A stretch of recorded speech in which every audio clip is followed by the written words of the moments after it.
Le premier objectif de ce chapitre sur les intégrales, c'est tout simplement être capable de définir la notion d'intégrale d'une fonction continue sur un segment, ou plus généralement de l'intégrale d'une fonction continue par morceau. C'est ce que nous appellerons la construction de l'intégrale. Donc avant de pouvoir s'attaquer au cas des fonctions continues ou continues par morceau, on va voir qu'un premier objectif, ce sera de construire la notion d'intégrale pour des fonctions en escalier, ce qui nous sera utile par la suite. Alors qu'est-ce qu'une fonction en escalier? Déjà, on va avoir besoin de parler de subdivision d'un segment. Une subdivision, c'est quoi? C'est une suite de réels, qui sont alors une suite finie de réels, qui sont rangés dans un ordre strictement croissant, et tel que le premier x0 soit égal à a, et le dernier xn soit égal à b, c'est-à-dire aux bornes de notre segment. On n'appellera pas de la subdivision, donc la subdivision je l'ai appelée sigma.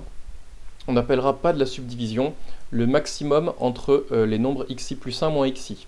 C'est-à-dire c'est la longueur du plus grand intervalle qu'il y a entre deux points consécutifs de ma subdivision. Souvent, le pas de la subdivision, nous le noterons petit delta ou petit delta de sigma s'il y a ambiguïté. Parfois aussi, nous utiliserons ce qu'on appellera des subdivisions uniformes ou tout simplement des subdivisions à pas constant. Ça veut tout simplement dire que l'intervalle, le segment AB a été divisé en n sous-intervalles de même longueur. Du coup, leur longueur est bien égale à b moins a sur n. Du coup, dans ce cas-là, les xi forment tout simplement les premiers termes d'une suite arithmétique de premier terme a et de raison b moins a sur n. Du coup, xi sera égal à a plus i fois b moins a sur n. Alors une autre définition, quand on a deux subdivisions, on dit parfois que sigma est plus fine que sigma prime. Donc une subdivision plus fine, ça veut dire qu'elle contient tous les points de l'autre subdivision. Donc sigma est plus fine que sigma prime si tous les points de sigma prime appartiennent à sigma. Donc si vous voulez, on pourrait même écrire une inclusion. Ça veut dire sigma prime inclus dans sigma. Alors à ceci près qu'une subdivision, c'est pas exactement un ensemble, c'est en fait un uplet.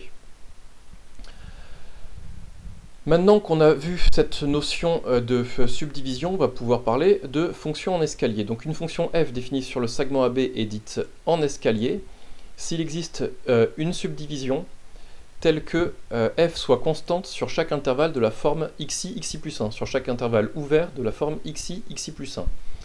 Une telle subdivision est dite adaptée à la fonction petit f. Donc ici, voici un exemple de fonction en escalier.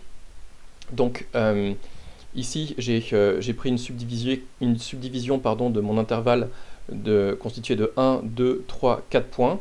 Donc vous voyez, sur le premier intervalle qui s'appellerait x0, x1, la fonction, sur le premier intervalle ouvert, la fonction est constante.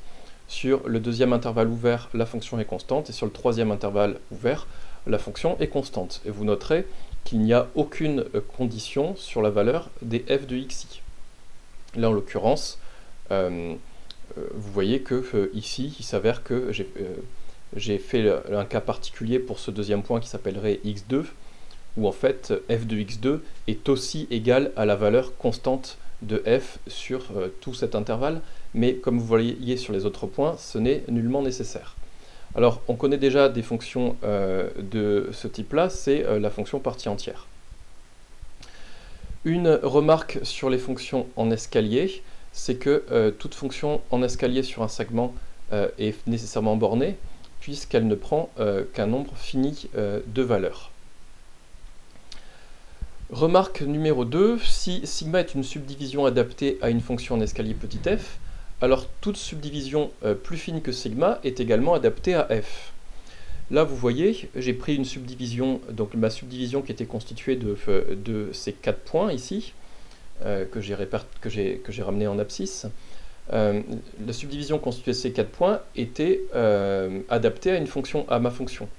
Vous comprenez bien que si par exemple je rajoutais un point ici sur l'axe des abscisses à ce niveau-là, vous voyez bien que du coup la fonction resterait constante sur chacun des intervalles ouverts, et donc évidemment la nouvelle subdivision qui serait plus fine que la précédente resterait adaptée à ma fonction. Par conséquent, si f et g sont deux fonctions en escalier, il existera forcément une subdivision adaptée à f et à g. Il suffirait de faire la subdivision, il suffit de faire la réunion entre une subdivision adaptée à f, une subdivision adaptée à g. Forcément, en faisant cette réunion de mes deux subdivisions, j'obtiendrai des subdivisions plus fines, donc qui resteront adaptées à la fois à f et à g. Une dernière remarque dans cette définition de fonction en escalier, c'est que l'ensemble des fonctions en escalier sur un segment est tout simplement un sous-espace vectoriel de l'ensemble de toutes les fonctions continues. En effet, il est évident que la fonction nulle est bien en escalier. Pour subdivision, il suffit de prendre une subdivision simplement constituée de 2 points, donc x0 égale a et x1 égale b. On a bien que la fonction nulle, elle est bien constante sur l'intervalle ouvert à b, donc elle est forcément en escalier. Et puis maintenant, je dois démontrer que cet ensemble est stable par combinaison linéaire, donc je prends deux fonctions en escalier, je prends aussi deux scalaires.